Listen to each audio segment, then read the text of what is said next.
Imagine a woman so powerful, her beauty brought emperors to their knees.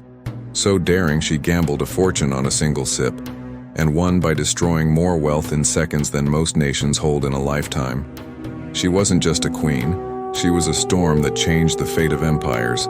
This is Cleopatra, not the legend you think you know. Stay with me, because the story you're about to hear will turn every rule of power, love, and betrayal upside down. This isn't just a story about wealth or power. It's about a woman who understood that the greatest weapon isn't an army. It's desire. Cleopatra didn't conquer with swords. She conquered with intelligence, charm, and an unshakable belief that she was invincible. She played Julius Caesar like a harp. She seduced Mark Antony with a single glance.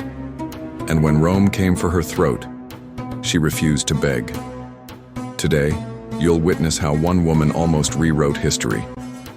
48 BC, Alexandria, Egypt, the jewel of the Mediterranean.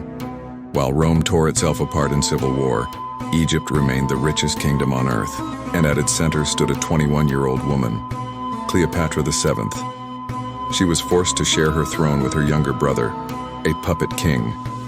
But Cleopatra was no one's puppet. She spoke 9 languages. She studied philosophy, mathematics, astronomy, but intelligence without power is useless. Her brother's advisors wanted her gone, so they exiled her, stripped her of her crown, and cast her into the desert to die. But Cleopatra didn't die.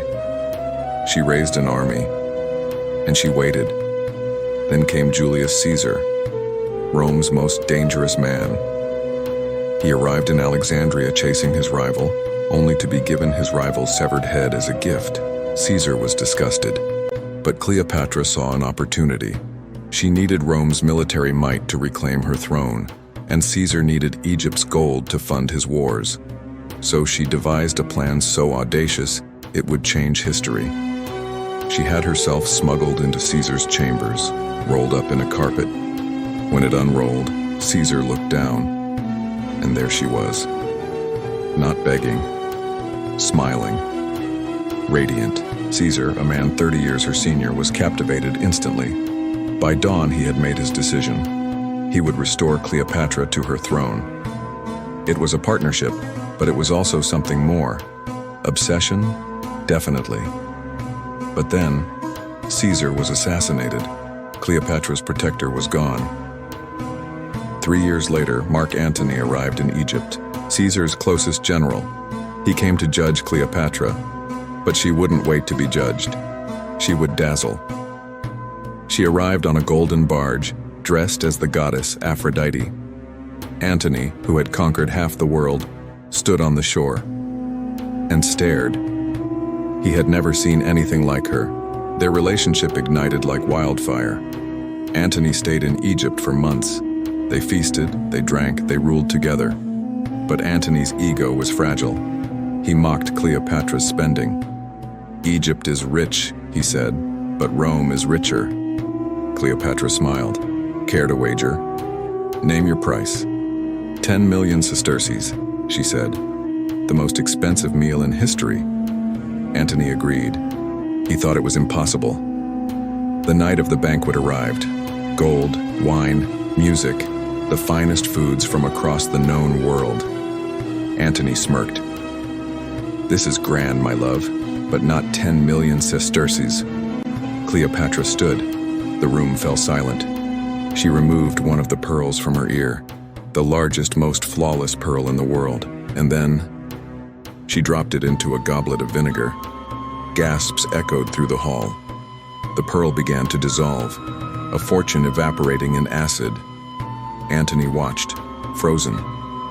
He understood. She had just destroyed a kingdom's ransom to prove a point. And then Cleopatra lifted the goblet and drank. She set down the cup, looked at Antony, and smiled. "I win." But this victory lit a fire that would consume them both. Back in Rome, Caesar's heir, Octavian, was furious. Antony had abandoned his Roman wife and sided with a foreign queen. Octavian declared war, not on Antony, but on Cleopatra.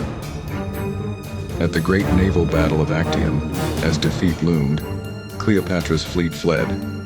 Antony, seeing her retreat, abandoned his own men and sailed after her. Broken, they returned to Egypt as Octavian's forces closed in. Cleopatra, in a desperate gambit, sent a false message to Antony that she was dead. Believing her gone, he fell on his own sword. With his last breath, he was carried to her, dying in her arms. Cleopatra knew what awaited her, humiliation and a Roman triumph. She chose her own end. Dressed in her finest robes, she had a venomous snake brought to her in a basket of figs. She held it to her breast and died as she lived, on her own terms. If this story moved you, hit that like button. Subscribe for more tales of power, love, and the legends who shaped history. Drop a comment. Would you have drunk the pearl? Or would you have kept it? Let's talk.